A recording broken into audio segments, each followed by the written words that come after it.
Good afternoon, everyone, and welcome to this Geo lecture. This afternoon, I'm joined by Dr. Nik Lomax, who is an Associate Professor of Data Analytics for Population Research at the University of Leeds. And today we're going to be looking at demographic change and population projections. If you do have any questions throughout the lecture, please do leave them in the chat on the side, and we'll be sure to address those at the end. But for now, I'll hand over to you, Nik. Super. Thank you, Harriet. Thank you very much for inviting me, and hello, everyone. So I'm going to talk today about demographic change and population projections. So what we'll do is we'll work through some of the concepts, hopefully look at some of the examples, and I'm going to try and convince you that we need this demographic data to do all kinds of useful and interesting things. So I suppose we should start with some context and rationale, really. So I'm a population geographer. I do a lot of demographic work. And when I say demographics, I mean looking at how populations and households change over time. Now we need data, good data, on the size, the composition of the population for a whole host of reasons. Primarily because we need to understand and plan for demand on services and resources. So that's everything from the health service, bin collections, social housing, school places, house building and land use. We need these data because it allows for governments to formulate good policy.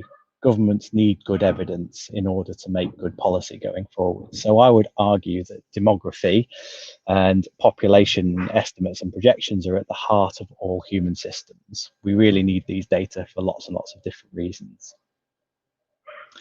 So let's zoom out a little bit and look at some of the global context for what we're going to talk about. So globally, the population is growing rapidly. So if we roll back to 1950, the global population was somewhere around 2.5 billion people.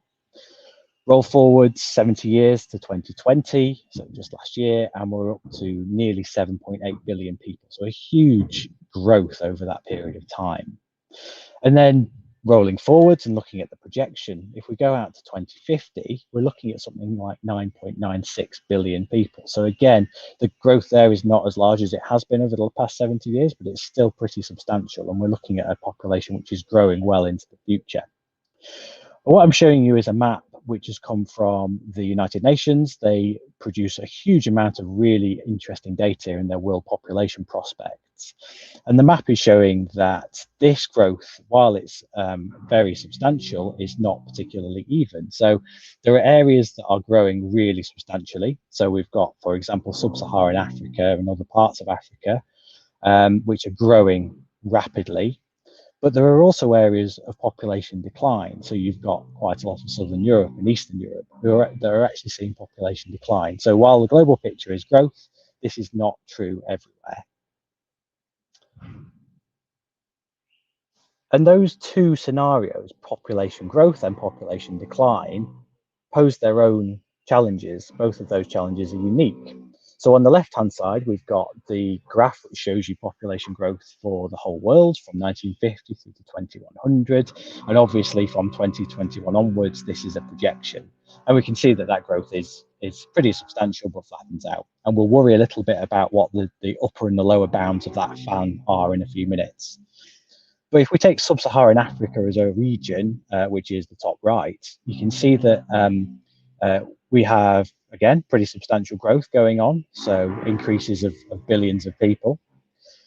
But an example of a country where population is potentially going to be in decline into the future is somewhere like Spain. So Spain is indicative of quite a lot of the rest of Southern Europe. You can see that there is population loss. That population is declining over time.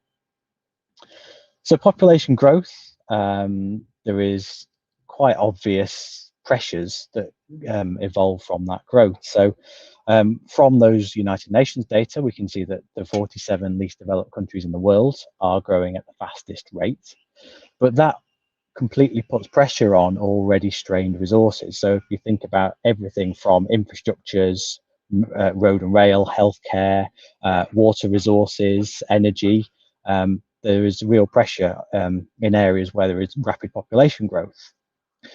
But having said that, it's in the areas where you have young populations potentially providing an opportunity for something that we call the demographic dividend, which is where the working population is growing rapidly enough in order to bring about economic change. So let's just break down a couple of those examples a little bit more and see what's going on.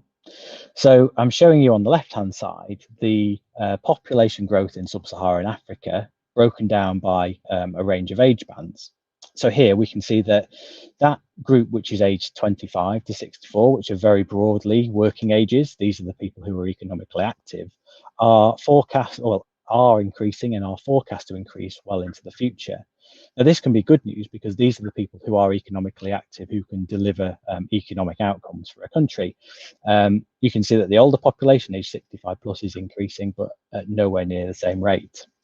And then over on the right hand side, you're looking at two population pyramids. So the way to interpret these is that you have males on the left and females on the right hand side. And then from the bottom to the top, age increases. So if we look at 2020, you can see that we've got a very young population. So lots and lots of people at the bottom and not very many people at the top. And as you go forward to 2050, that structure remains fairly similar. So even though the number of people who are getting older is increasing, you still have plenty of people at the bottom of that pyramid. And this is potentially good news because these are people who will continue to grow and become economically active. But the flip side is to look at somewhere like Spain. So this is an aging and a declining population. So if we look at that age group, that economically active age group, age 25 to 64, we can see that from the early 2000s, they've started to decline. So that's a population that is not growing, which can be bad news because that's the group who are economically active. And potentially this is the group who are leaving to go overseas, or there's also pressures around lowering fertility rates, which we'll talk about a little bit later on. And if we look at the population pyramids for Spain, you can see that you get this sort of bunching at the top of the pyramid in 2050. So if you can see the dark blue and the dark orange, this is a population which is large and old, and this has real implications for all kinds of things. And one of the ways that we can measure this impact and implication is by looking at something called the potential support ratio. So quite simply, the potential support ratio, the PSR, is the number of working age people who are supporting each person over the age of 65. And generally, the higher the number, the better, because it provides a measure of the burden placed on that working age population. So this comes about because of healthcare and social care and informal care, so more people to look after older populations, but it's also a measure of the number of people who are available in that economy to support a population who are not working.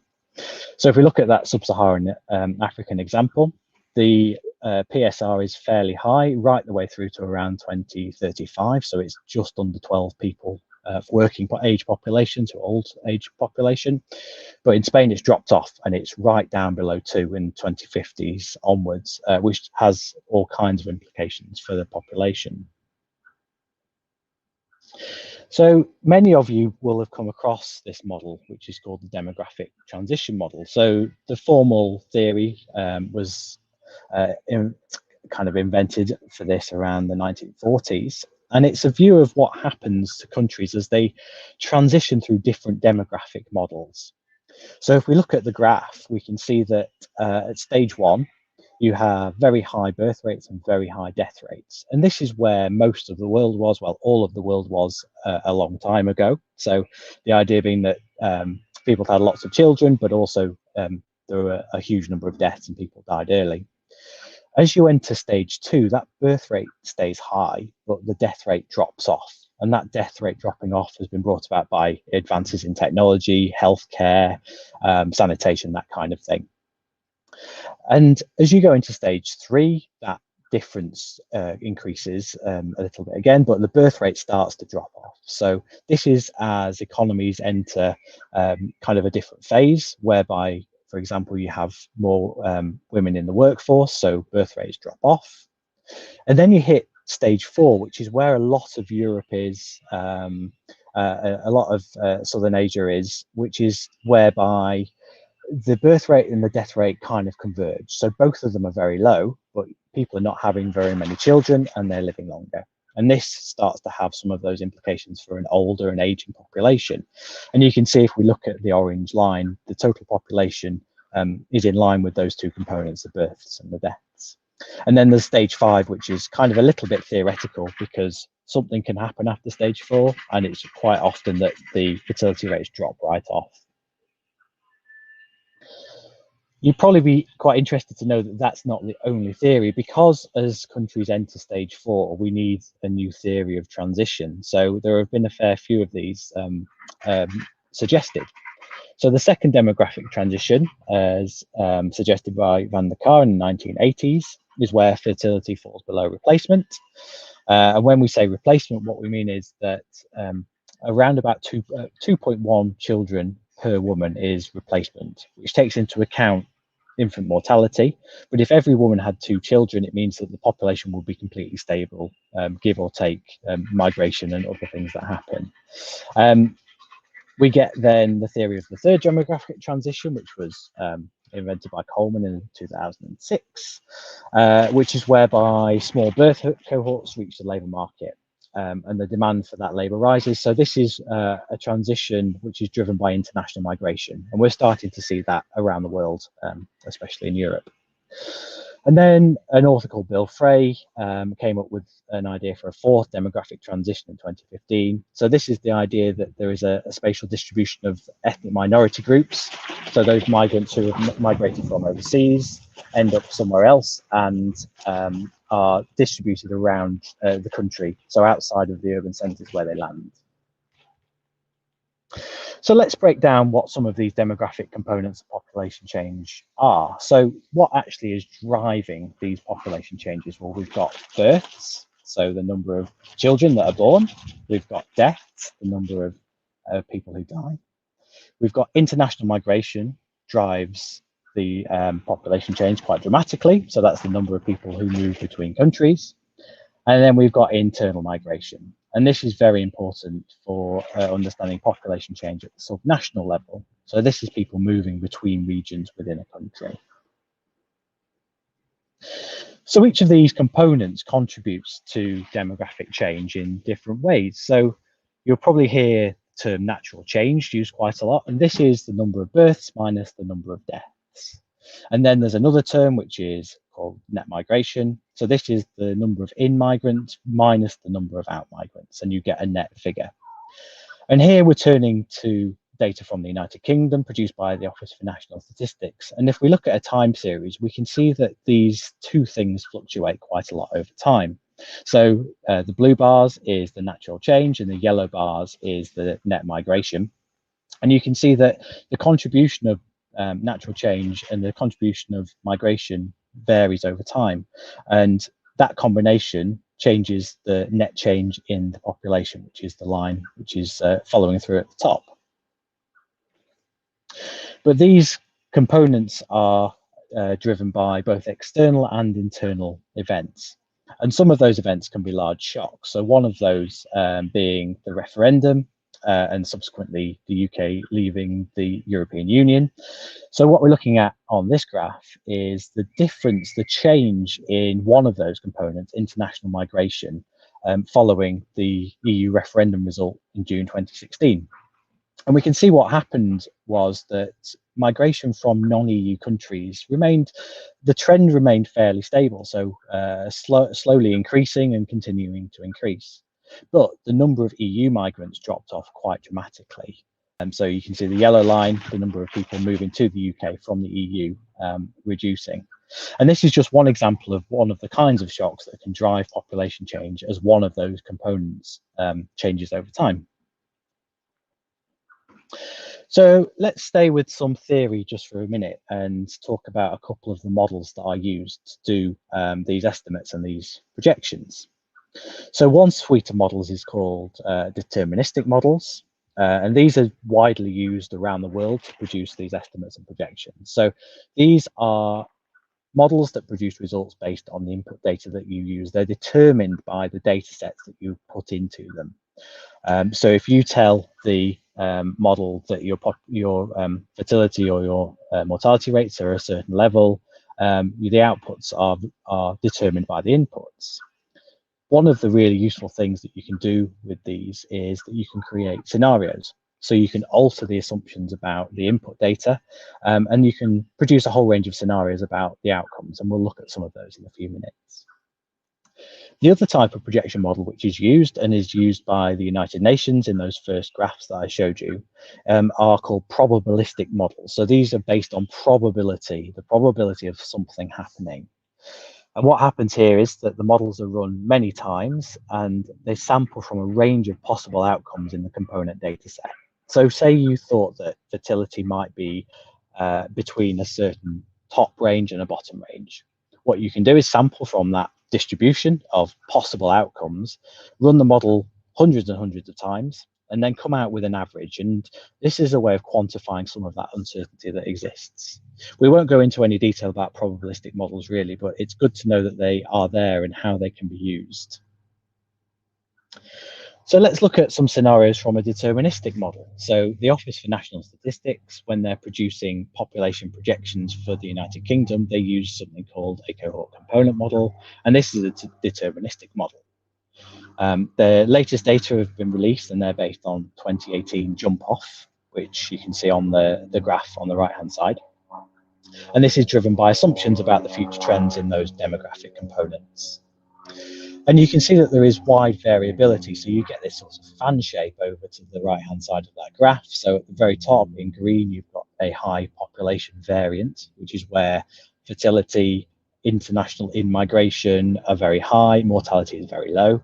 And then at the bottom there, you've got a blue, which is whereby the higher mortality is very high, international immigration is very low, and fertility is very low. And obviously in between there, you've got all kinds of different permutations of those results. But what this can mean is that you end up with a whole series of different results that could be interpreted by people for different purposes. I mean, they're very useful, but you have to be careful sometimes in understanding what's gone into the model before you interpret the outcomes. If you were to take that high population variant as your starting point for making policy, for example, you would end up with a figure that's 4.3 million people above the principal projection by 2043. But if you were trying to invent a policy which was dependent on low population growth, you could take that low population variant and you could end up with 5.2 million people below the principal. So I think this is just highlighting that you can do all kinds of clever and interesting things with these models, but you have to be careful with how you interpret the outputs. And then back to that probabilistic projection. So remember I said that this is a model which samples from a whole range of possibilities and produces a whole range of results. So you can see we've got a red line through the middle, which is the kind of the median, the average. So this is after running the model hundreds of times, the thing that is the average of those runs. And then you've got upper and lower bounds. So this is the confidence that the result will fall within those bounds. So if you look at the upper 95% and the lower 95%, which are the dotted red lines on that graph, you can say that we're 95% confident that by the projection point that we're looking at, the result will fall somewhere between those two numbers. But if you roll out to the future, those bands again are very large, so you could end up with a kind of 4 million person difference depending on whether you looked at the upper or the lower bounds. But this is a good way of quantifying some of that uncertainty.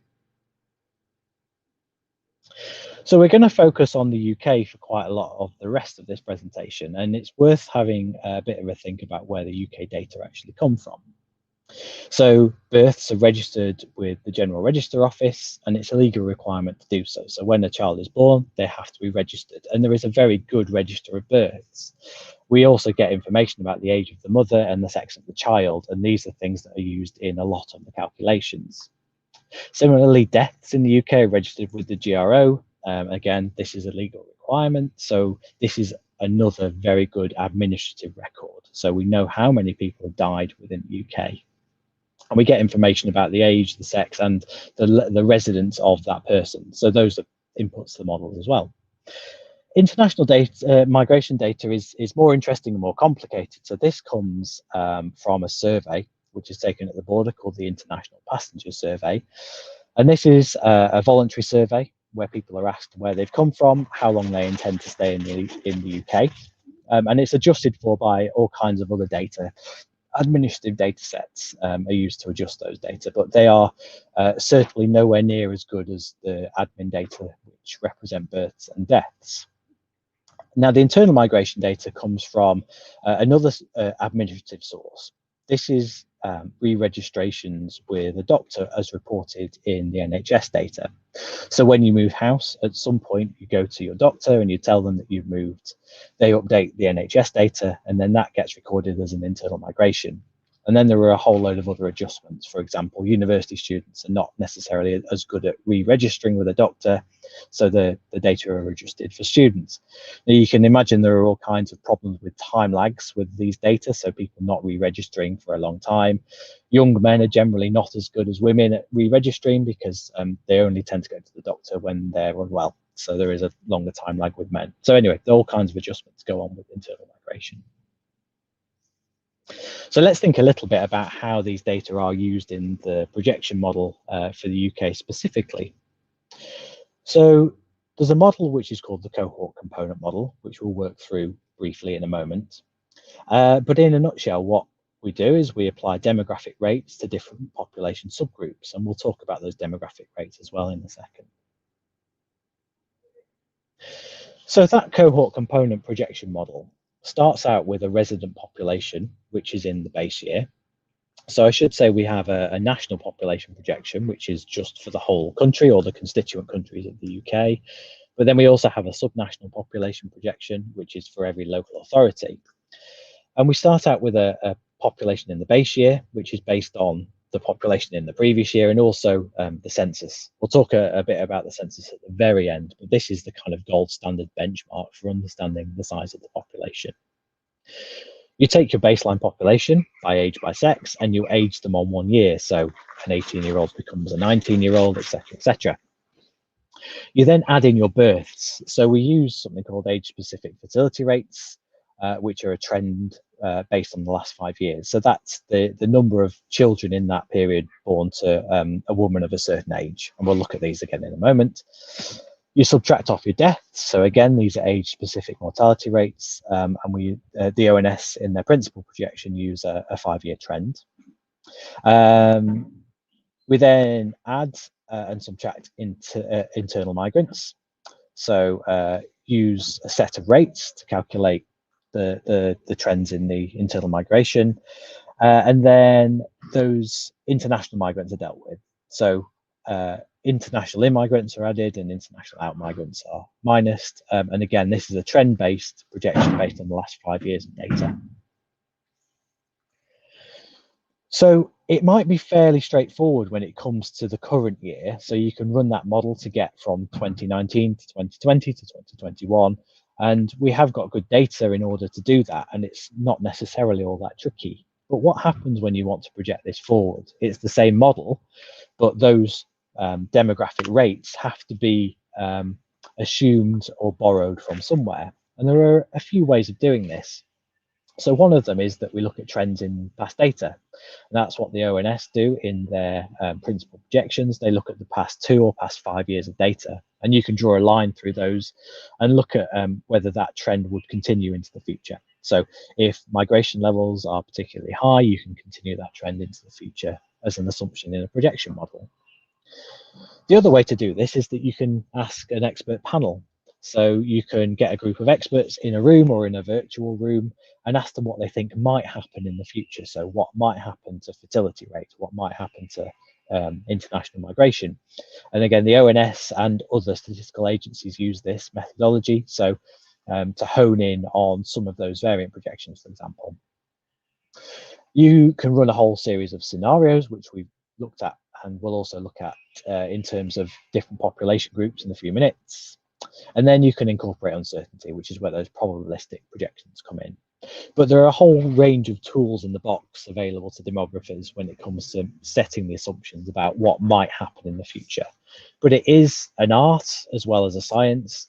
There's no absolute right answer. So these projections are adjusted every couple of years to take into account new data and new trends. And just to give you a feel for some of those trends, we've looked at the natural change and the net migration contributions for the UK briefly, but here what we've got is a whole range of different trends of things that have happened in the past projected out into the future. So, for example, you've got birth and death rates on the first graph, whereby death rates decline. We won't go through these because I just want to give you a feel for the idea that there are data that exist in the past that are then carried forward into the future. Now, what you do when you produce a projection which has variance is that you end up with data sets that give you different answers. So we looked at the national picture and how you could have a very different number of people based on a high or a low projection, for example. Now, one of the things that happens for England is that there is a set of components for subnational projections as well. So I've picked out two particular areas. I've got Leeds on the left and I've got Tower Hamlets in London on the right-hand side. Now, there is a projection variant which looks at the past 10 years rather than the past 5 in terms of migration.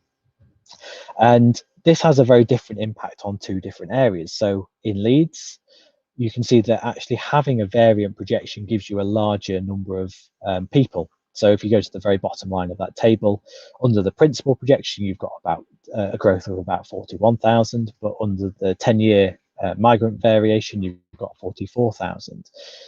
But in Tower Hamlets, you take the same assumptions, you apply them to the model, and you actually get a smaller number of people, still population growth, but the growth is smaller. So here it's from 53,000 down to 43,000. And obviously that has big implications on planning. So are you planning for a growing population, or are you planning for well, in this case, a slightly less growing population, but there are some areas where it switches from growth to decline. So let's have a little look through some of these demographic components, and just to demonstrate that they vary by demographic group. So if we start with fertility, we've got a graph here which is showing the age-specific fertility rate, which is the number of births per 1,000 women in a given period. So you can see that there is variation by age. That's the most striking thing that's going on these graphs. So you, from around age 20, you get an increase quite rapidly to a peak peak fertility around about ages 31, 32. But we also start to get an inkling that these things vary by geography. So the England age-specific fertility is around the middle there. So you can see the blue line. It's higher in Northern Ireland at ages 30, 31, 32. It's slightly higher, slightly earlier in Wales. So there is variation not only by age, but also by geography. So we need to start to think about how we can break these things down. If we think about mortality, the graph on the left shows you what we call the probability of dying. So if you follow those two lines, you've got males who are in blue and you've got females who are in orange. Now, the probability of dying at ages all the way up to early 50s are not zero, even though those lines look like they're bang on zero, but they're very, very low. So the probability of someone dying in those ages is low. But as soon as you enter the sort of late 60s onwards, you can see that exponential increase. Males are more likely to die because males don't live quite as long as females. But you can see that by the age 99, the probability of dying in any one given year is around about 40% for males.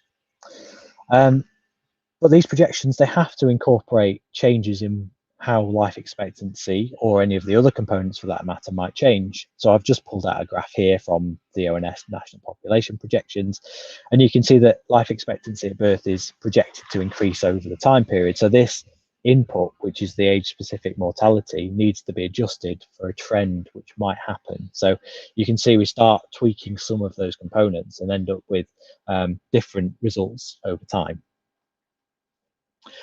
And then we've got migration. So migration varies very, very dramatically by age. So I've put a couple of references on there because there's quite a lot of theoretical work gone into building something called model migration schedules. But the graph is actually the real data. So this is migration by age, which is produced by the Office for National Statistics. And you can see that we've got the number of migrants per thousand of population in each of those single year of ages by males, by females. And there comes some quite striking things going on here. So there's that big peak in childhood. So that's children who move with their parents in early childhood, often driven by the need for more space as parents have children. You then have that great big spike at around age 18, 19, which is a student spike. So that's people leaving their parental home to go to university. You've then got a secondary peak a couple of years later, which is potentially a labour force peak as people are moving for jobs, but it's also students leaving education and moving into the workforce. You then have a little hump at retirement, so people move to downsize, for example, and then there's that quite big uptick in the elderly population. So this is populations who either move into care, move out of large homes to downsize, or move to be nearer to informal care with family, etc. So what I've shown you on the last three graphs is how these demographic inputs vary dramatically by certain things. But then there's also a substantial spatial variation in these component rates as well. So what I'm showing you here is a graph which is the age-specific fertility. And you can see that by picking out the top and the bottom in terms of fertility rates at that peak, 20 to 29, 30 to 34, we've got very different profiles. So fertility very high in Slough, very high in Bradford, is much lower and earlier in Islington, and is much lower and later in Camden. Now this again starts to give us some clues about how these rates might differ by various things. So we're going to talk about ethnicity in a few minutes. There's socioeconomic group as well. So, you know, people who, so in areas where mothers are in the workforce or are postponing childbearing because of careers, you get much flatter curves, for example. And then the map on the right hand side is the difference in mortality. And you can see that mortality varies quite substantially by geographical area. There are other things that drive this variation. So there is a very important paper by Lutz and Samir in 2011, and they found that almost universally women with high levels of education have fewer children. Better education is associated with lower mortality, better health, and different migration patterns. So they argued very strongly that in population projections, you need to have some component of education. Looking at a paper by David Coleman, it's basically, they found that it's very well established that demographic rates substantially vary by ethnic group. So there are arguments that these projections should be broken down by ethnic group as well as just age and sex. And it's going to be that example that I'll call on to talk you through some of the results. So we at Leeds had a project which ran for a couple of years called EthPop. And what we were interested in doing was looking at producing population projections by ethnic group. We have 12 ethnic groups that we worked with. We were constrained by data. So while there are far more ethnic groups, this is a kind of higher level grouping of some of those. So you've got white, if we take the graph in the middle, we've got white British, other white, there's a mixed group, Indian, Pakistani, Bangladeshi, Chinese, other Asian, Black African, Black Caribbean, other Black, and other. And what we're seeing here is that those demographic rates that go into population projections really do vary by ethnic group. So if we look at those age-specific fertility rate graphs again, so this is the one on the left-hand side, you can see that fertility rates are far higher for Bangladeshi and Pakistani populations. So it's the kind of the purple lines at the top, and then a lowest for the Chinese group at the bottom. We need to account for this difference because it means that the models that we can build for projection are more accurate. Similarly, death and survival are very different for different groups. So this is kind of an inverse of that probability of dying graph that I showed you earlier. So this is survival probability. And you can see that the best survival probabilities as age increases are for the Chinese group, and the worst is for the Bangladeshi and the mixed group at the bottom there. And then internal migration again varies substantially. So you see that migration schedule that we talked through, but in terms of the lowest rates, we've got Pakistani, Bangladeshi groups at the bottom, and we've got other white and other groups at the top. So I'm going to talk you through some work that we did, which was projecting these ethnic group populations. So what I'm showing you here is we ran some experiments based on the kinds of migration outcomes we might expect on different outcomes of Brexit. So we did this work before we left the European Union finally, but we had a scenario which was called no Brexit, which was effectively continuation of the norm. We had a soft Brexit, which was whereby there were very few controls or restrictions on international migration. And then we had hard Brexit, which was where there were real hard kind of restrictions at the border. Now, we probably don't need to talk about these in terms of Brexit scenarios, but what we do need to talk about is the impact on the international migration. So if you think about no Brexit being very relaxed policy and hard Brexit being very hard policy, this is kind of the most useful way of working through some of these examples.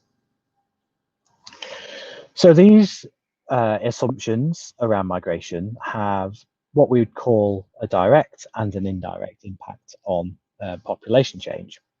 So the direct impact of migration is quite simply the number of people who enter or leave the country through immigration or emigration. But then we have a much more subtle and potentially more interesting set of indirect impacts, which are cumulative over time. So these are influenced by the different fertility and mortality profiles of the populations who immigrate or emigrate from the country.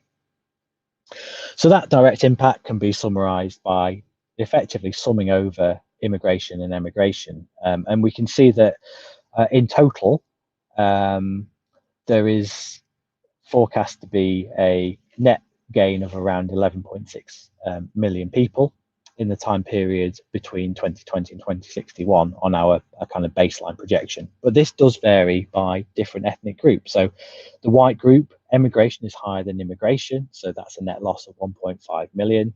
The same for the Black Caribbean, it's a smaller net loss. But then you have groups that historically have very high in-migration. So the white other group, for example, down the bottom there, net gain of 6.5 million people by 2061. So to give you a feel for some of these assumptions that we made about international migration, so you've got that kind of no Brexit, very kind of flexible policy at the top there. So carrying forwards quite high immigration levels, also quite high immigration levels. So that's the brown line. The soft Brexit is somewhere in the middle, and then the hard Brexit is much lower. So this is effectively implementing potential policy which is restrictive on freedom of movement. And we'll just talk through some of those results under different scenarios, just to get a feel for how these different components work together to change population sizes. So we've got on the left-hand side a set of graphs which show you the potential population change under the different scenarios. And then on the right-hand side, we've got the current age structure of each of those ethnic group populations within the UK. So I should say on the left, we've got those three scenarios, so no Brexit, soft Brexit, hard Brexit. But we also have a baseline, which is the no international migration scenario, because this, while not realistic, gives us a useful baseline to work from. So effectively, we're asking what would happen if there were no international migration in or out of the country. And what we get is some very different results for different groups of ethnic populations. So we've got group one or cluster one, which is what we've turned the group which is very reliant on international migration to grow. So for example, we've got that white other group who historically and recently are migrants from A8 European countries largely, have been growing because of international migration. They have low fertility rates, and what happens is, as you work down the kind of different migration scenarios, the population drops off quite dramatically. So they would decline if there were no international migration. A similar sort of thing happens for the Black African and the Black other groups, although they are less reliant on international migration to grow. These groups have slightly more demographic momentum, which means that the populations who are already living in the UK would continue to grow. And part of this, if you look at the population pyramids, is because they have quite a large younger population, which would continue to have children as we go through the projection period. We've got a group who would continue to grow under all of those migration scenarios. Now, these are groups who have very good demographic momentum in the sense that they would continue to grow even if there were no international migration. And the best example here is that mixed group. And you can see that there are a large number of people who are in the youngest age groups. And as they grow older, they have children, and the momentum continues to grow forwards. And then we've got group 4, which is a population which declined under all scenarios. So if you remember back to that table on direct impacts, this is the group where international out-migration is higher than in-migration. And they're also older populations. So the Black Caribbean and the White British populations are have some of the largest populations in the older groups. So without the kind of the demographic momentum of some of those other groups that grow. So what these results show is that if you change one of those components, so the international migration component, you actually have very dramatic differences in the projection results. And if you think about the way that you can change all of those components, you would end up with very different results again. But the headline of all of that work was that the population will continue to grow, but it will also continue to age. So under those scenarios, and if we think again about that potential support ratio, so the number of working age people to old people, we have the number of working age people to the more elderly population declines no matter what the scenario. We also did some work on the local impacts of our different scenarios, and that came out with some very interesting results about ethnic diversity. So what we're doing here is we're looking at something called the diversity index. And this is a measure of how diverse a population is within an area. So if you imagine you walk down the street, how likely are you to see somebody who is of a different ethnic group to you? Now, if that is very likely, then the result is up near 1. And if that's very unlikely, so it's a very homogeneous population, then it's around 0. And blue is low, red is high. And what we see is that in 2016, which was the jump off for our population, diversity was very high in some of the urban areas. As you roll forward and you've got the two extremes of the no Brexit and the Brexit, we've got this kind of diffusion from ethnic groups from urban areas. So that diversity increases across the board. And this is an interesting finding because it says no matter what scenario you run, the population will become more diverse by 2061, despite the assumptions that you put into the model. So that was a bit of a snapshot of some work looking at a particular breakdown, which was by ethnic group. But of course, there are other shocks. So one of the most relevant to us at the moment is the effect that COVID-19 has had on demographic rates.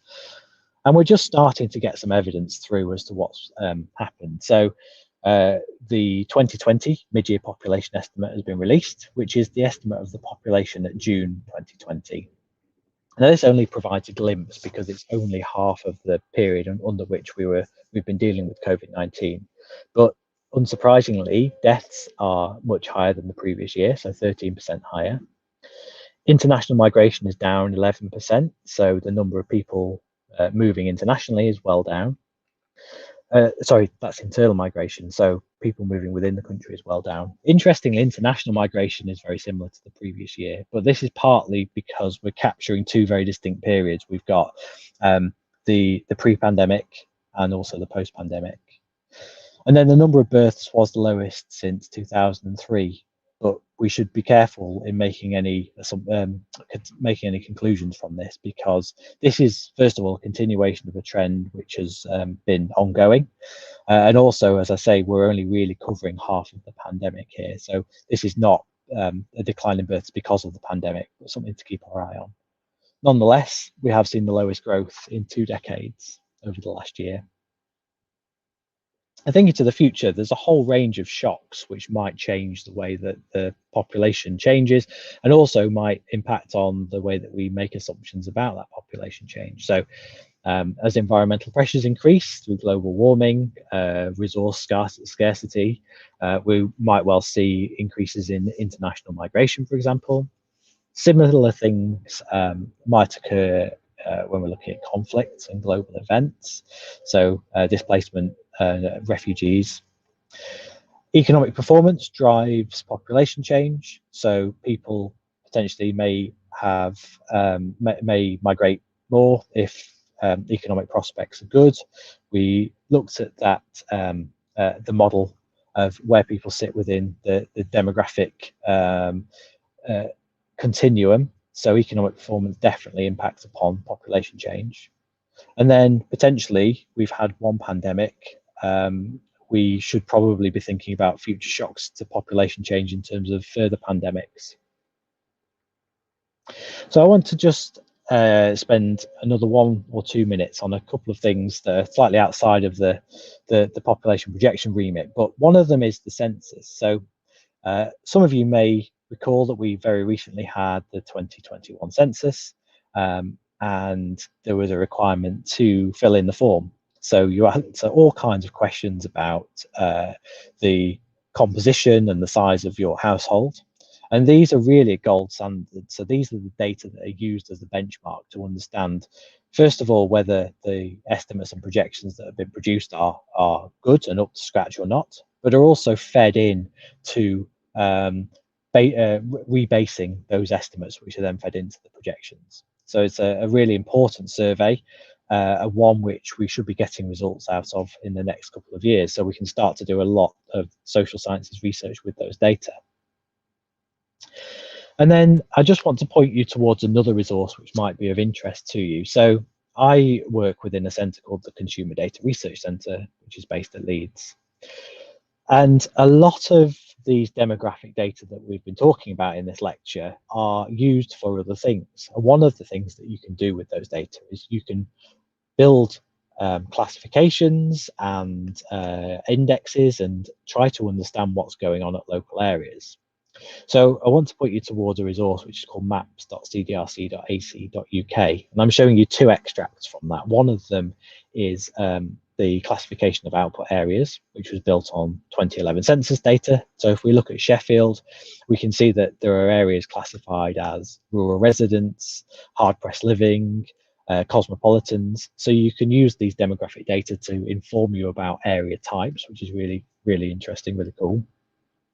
And then the bottom is a map of the index of multiple deprivation, which does a similar kind of thing, but the latest data for 2019. And you can look at how deprived areas are relative to other areas within the country.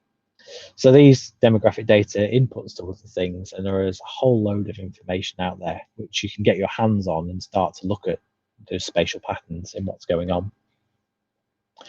So what do I suggest that you do next after this lecture? Well, the first thing is you could go and take a look at the data that I've used, the visualizations, the methods and the assumptions. So you've got global data from the United Nations, which gives you a real interesting insight into what's happening globally. But we've also got those data from the ONS for the United Kingdom.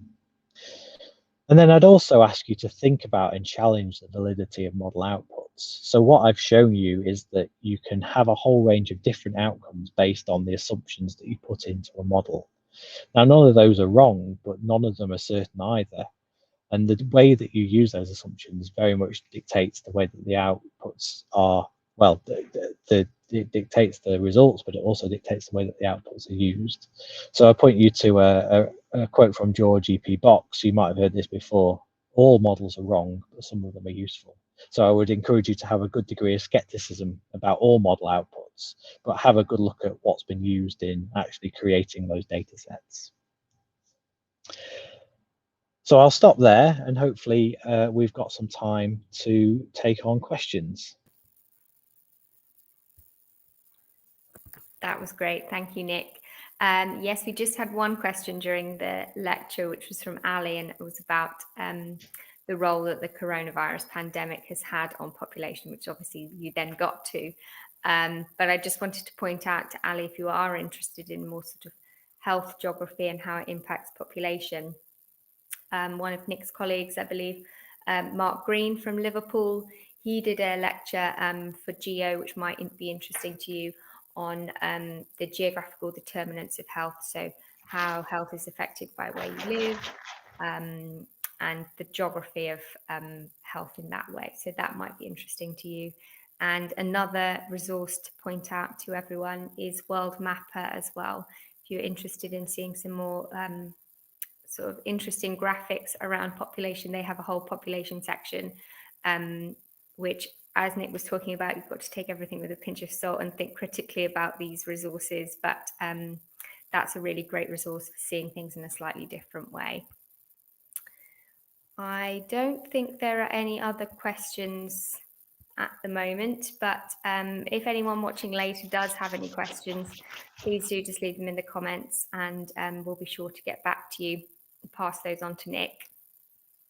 But thank you to Nick for joining us today. That was really interesting, and I hope everyone has found it useful. It's obviously a very complex topic, but we've just sort of skimmed the surface there. So yeah, thank you to Nick for joining us, and thank you to everyone joining live or watching later as well. We hope you enjoyed the lecture, and we hope you find some more on the Geo website as well. Thanks everyone. Bye. Thanks. Bye-bye.